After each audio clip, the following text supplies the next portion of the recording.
mangwanani vedare tinokuchingamidzai zvekare kune chimwe chirongwa pano paZim Facebook Secrets and Confessions. Tadzoka zvekare nemamwe mamessages. Rekedzai tibva tapinda mumamessages edu atadzoka takakubatirai. Message yedu yokutanga yakamira sekudai so: hanzi makadi zvenyomukoma, ndinokumbirawo kuti munge muchindiposterawo nyaya yangu makaviga uchitupa changu. Iriniwo ndauyawo pano ndiine confession yangu iyo yandiinayo. Confession yangu mukoma yakamira sekudai so, uye zvekare ndikuda kupindura vahanzvadzi avo vandakanzwa vachikupai confession vachiti murume wavo anoti kana arere navo anenge achiona mavideos ebonde kuti ange achikwanisa kuzoita bonde navo. So mukoma nashi, inini dambudziko rakaitika pandiri nderekuti ndakabatwawo chibharo nasekuru hanzvadzi yamai vangu apo pandainge ndichiri grade 6 grade 7 ikoko ndopandakatanga kubatwa chibharo. Saka zvinhu zvokuti zvakandiafekta muupenyu hwangu mukoma nashi, but at the end of the day kunyangwe ukanzi wakabatwa chibharo, especially kwatiri isusu vanhurume, even though zvichizokuafekta because unenge wava kusazviona semunhurume kunyangwe paya paunenge uvete nemunhukadzi, because iwewe unenge wakatochinjwa even the way that you think paya munhu paanenge achirara newe from a young age. Saka it changed the way that you think, even your sexuality. But I think kuti zvizhinji zvacho zvinoda kuti iwewe seidunga munhu unge uchizosvika pakuzviudza kuti let me try, ndiri munhurume, ndakasikwa kuti ndinge ndichizogara nemunhukadzi. So I then came to that realization mushure mekunge ndaona kuti munyika munomu mandava kana ndikaita zvekutamba zveshuwa ndinogumisidzira ndatova a full blown ngochani. Ndakati ndauya kuno kumukoma ndainge ndiine mudzimai wangu, and us men, as you know us, we suffer in silence, we choose to suffer in silence. Ndaitoti paya panguva dzandinenge ndivete nemudzimai wangu ndaizototi ndinge ndichiwana mafeelings ndaitotanga kutofunga vamwewo varume vandainge ndichiona, varume vemuno maSouth African avo vanenge vachiitawo izvozvo zvekurarana pachavo. ndobva ndatoona kuti ndinenge ndava kutonakidzwa paya. The day that I told myself kuti this has to stop, the day randakazoto approacha umwewo ainge achiita zvehungochana, ainge achigara mulocation matainge tichigara, ndikabva ndamuudza nyaya yangu, akabva anditi naiyewo ainge achitsvaka a boyfriend.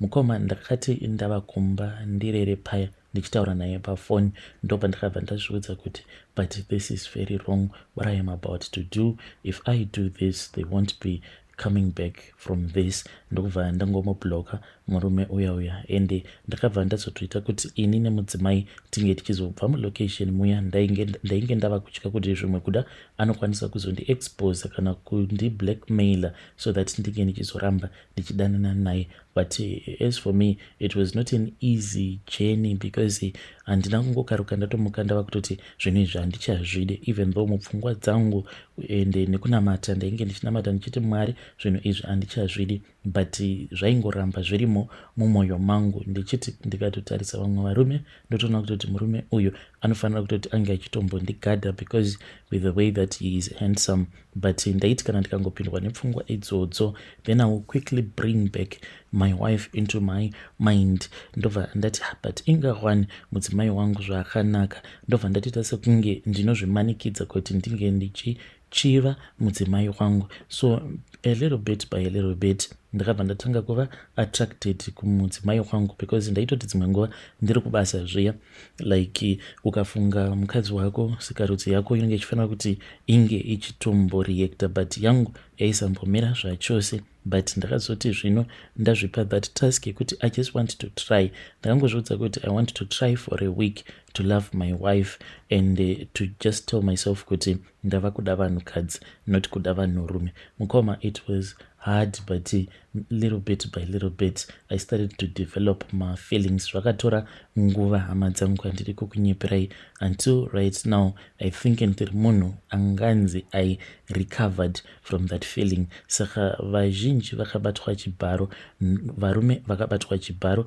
vanozogumisidzira vava kudanana nevamwe varume mukunokura kwavo. Sekuru vangu ava mukoma It's not like vainge vachigara pamba 24/7. Saka vaiti kana vakauya vaibva vanzi vange vachirara neni muspare bedroom. So sekuru ava vakatanga kundidzidzisa vachinditi uya pano chimbobata nhengo yangu, ndobata nhengo yavo, kuzosvika zvava kutondinakidza. Pavakaona kuti ndainge ndajairira ndopavakabva vachizotanga kurara neni, kudzamara neniwo ndava kutonzwa kutoti zvaitondinakidza. Ndainge ndava kutoshovera kuti dai sekuru vambodzoka. Ndaitoti kana vakauya paya pavanenge vava kunditi mangwana ndiri kudzokera, ndobva ndatotanga kutochema. So that is what I had to go through.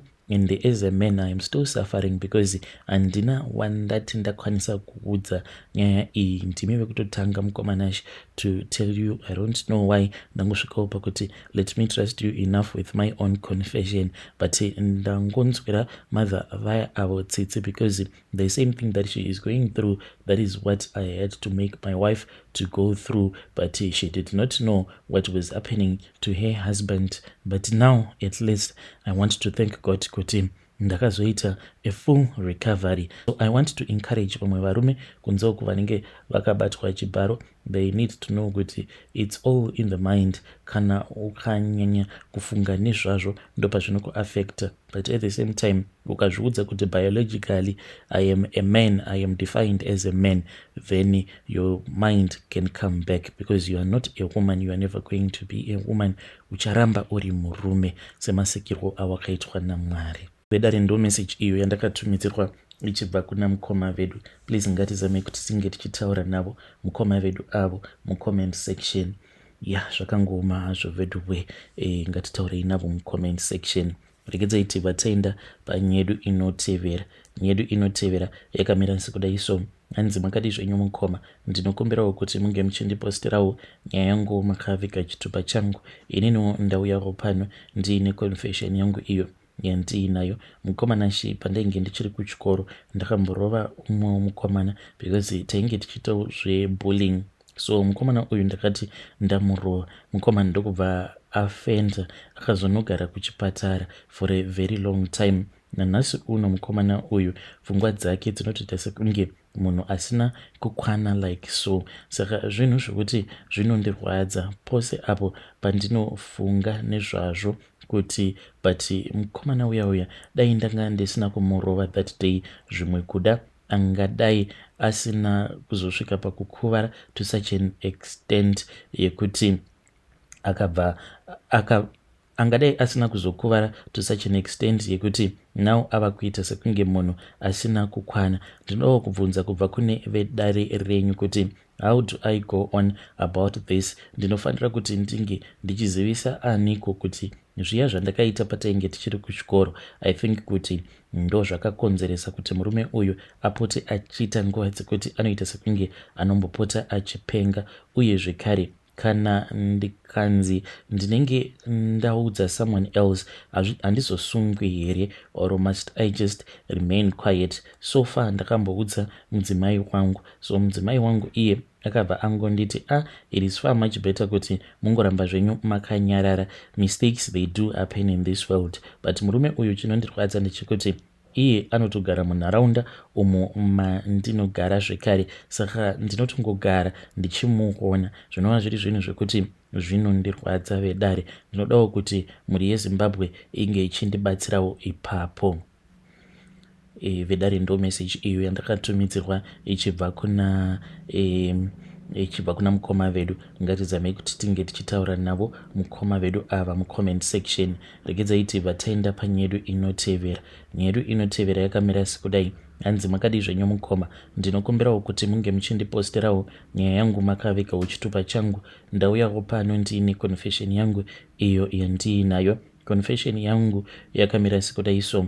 Mukoma ndoda kureurura kuti ini ndakachekeresawo murume wangu and right now I am living a good life. So ndakazosvika pakuzviudza kuti at least it is far much better kuti ndinge ndichiuya kunoko kwandiri kumhiri kwemakungwa, and dzainge dziri yainge iri nyaya yekuti ndinge ndichitiza again that guilty feeling yekuziva kuti inini ndini ndakaurayisa murume wangu. So nemurume wangu tainge tagara zvedu tiri pakati pekunetsana. Takanetsana hama dzangu, handidi kukunyeperai, takanetsana for a very long time. Zvakazonyanya kuita wese mushure mekunge azondipa pamuviri. Akati andipa pamuviri paya, then ndokubva achizondiudza kuti iye ainge aine umwe musikana zvekare waainge amitisa. So akati andiudza kudaro mukoma, ndokubva atoti ainge ava kuda kuti musikana uya ange achitouya pamba. Mukoma ndakabva ndarwadziwa, handidi kukunyeperai,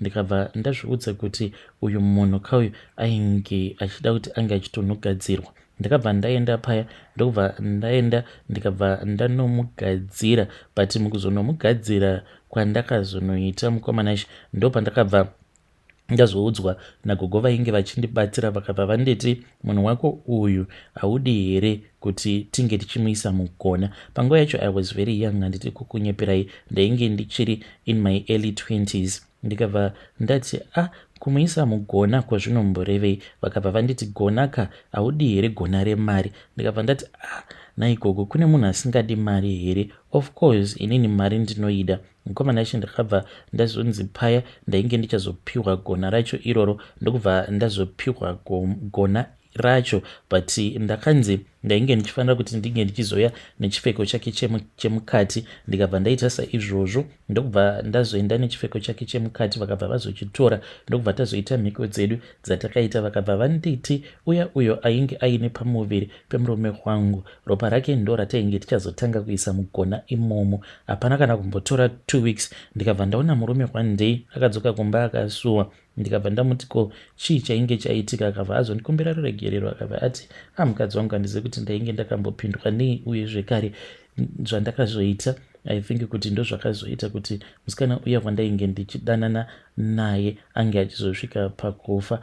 Ndakanyepedzera sekunge ndainge ndakasuwa, but mwoyo wangu wainge wakatofara. Zvino ndainge ndakanzi murume wangu uyu ndichinobetserwa mwana wangu, iyewo murume wangu ndiye ainge achazopindawo mugona muya. Mukomana she murume wangu akabva azoshayika. Akati ashayika ndine zvandainge ndakanzi ndinge ndichinoita paguva rake, ndikabva ndaita sekudaro. After that ndopandakabva ndachizotanga kuita mari. Mufunge zvenyu mukoma, ndakangotanga nebhero rangu 1, so ndaifamba ndichiendawo kumaruzevha kwakasiyana siyana ndichibva kuHarare, then ndoenda ndonotengesa hembe dzangu dziya ndokutotanga kuita mari kwandakaita. Ndainge ndochinjisa zvino nechibage, ndichienda nacho chibage chiya kuGMB. Zamara ndichizotanga kuwirirana neumwe musikana uyo akazondiudza kuti baba vake vainge vachitengesa supermarket yavo, ndokubva ndachizotenga supermarket iya yamukoma. Zvino ndakabva ndazoona kuti zvainge zviri nani kuti ndinge ndichimbobuda hangu muZimbabwe, ndokubva ndachizouya kuno kwandiri kumhiri kwemakungwa, but ndinotofanira kuti ndinge ndichipota ndichidzokera kumba kuitira kuti ndinge ndichinozadzikisa mhiko dzangu. Vedare ndo message iyo yandakatumidzirwa ichibva kuna vanzvadzi vedu avo. Ngatizame kuti tinge tichitaura navo vanzvadzi vedu ava mucomment section. Hanzi ndakaromba pandainge ndichiri mwana mudiki. Rekedza itivha taenda panyedu inotevera. Nyedu inotevera yakamira sekudai. Hanzi makadi zvenyu mukoma, ndinokumbirawo kuti munge muchindiposterawo nyaya yangu makavikawo chitupa changu. Mukoma, ndinoda kureurura kuti kubva apo pakashayika baba pandainge ndichiri kuma 17 years kuzonosvika ndava kuma 26 I think, ndaipota ndichisika bonde naamai vangu, ende kutoti nditi zvinhu izvozvo zvakatanga sei mukoma, I can't even remember. Even right now ndo zvinokonzeresa kuti ndisanyanya kuda kufarira kudzokera kumba, because right now ndava nemukadzi. Mudzimai wangu uyu mukuru kwandiri, but ndakazotongomurorawo zviya zvedesperation, because nyangwe kubva kumba ndichiuya kuno kuSouth Africa ndakatobva ndichitoita zvekutotiza. Amai vangu vainge vasingadi kuti ndinge ndichiuya kuno kuSouth Africa, but chakakonzeresa kuti ndinge ndichizosvika pakutiza yainge iri nhau yekuti amai vangu ndaiti kana ndikati uyu ndiye wandinoda kuroora, amai vangu vaibva vati amai vake vanoroya, umwe vaibva vati uyu ihure, even though ndichitovaudza kutoti munhu uyu iye ari kuti asati akambosangana pabonde nemurume pataibva vatoti ndinotozviona munhu anenge achazohurira murume wake ndinotozviona. So ndakabva ndaona kuti amai yainge iri nhau yekuti taipota tichisangana pabonde yainge ichikonzeresa kuti ivo vange vachizondinzwira jealous. Ndikabva ndachizotiza kumba ndokubva ndazouya kuno kuSouth Africa. Ndakati ndauya kuno kuSouth Africa mukoma ndakagara nemunhu wangu vasingazvizivi because vaitoti kana ukangogara wasangana nemukadzi wako ikoko wauchati uyu ndiye wandinoda kuti ange achizova mukadzi wangu, ziva kuti inini handimbofi ndakamugamuchira. Takazoti tava nemwana ndopatakabva tazodzokera kumusha, but takati tadzokera kumusha mukoma amai vakazondikwevera padivi vakabva vanditi zvawaita izvi mwanangu wandirwadzisa. I never thought kuti you can do such a thing, wandirwadzisa mwanangu, handidi kukunyepera. So mukomana ashe ndo zvakaitika pakati pangu naamai vangu, hakuna kana anozviziva, but chinondirwadza ndechekuti mudzimai wangu iye haatombozvizivi kuti the reason as to why ainge akavengwa kudaro naamai vangu nanhasi uno vachiti dzimwe nguva vanombomufarira dzimwe nguva vanombomuvenga. It is all because ivo amai vangu vanotondiziva, iniwo ndinovaziva, ende takaita bonde kwenguva refu, ende ivo vakatosvika panguva yekuti handisati ndakamboda murume semadiro andinokuita mwanangu. Mukadzi wangu ndomuudza here kuti ange achiwanawo closure mumwoyo make as to why vamwene vake vakamuvenga kudaro. Vedare ndo message iyo yandakatumidzirwa ichibva kuna mukoma vedu. Zvinotaurika here izvo? Ngatizame kuti tinge tichitaura navo mukoma vedu ava mucomment section.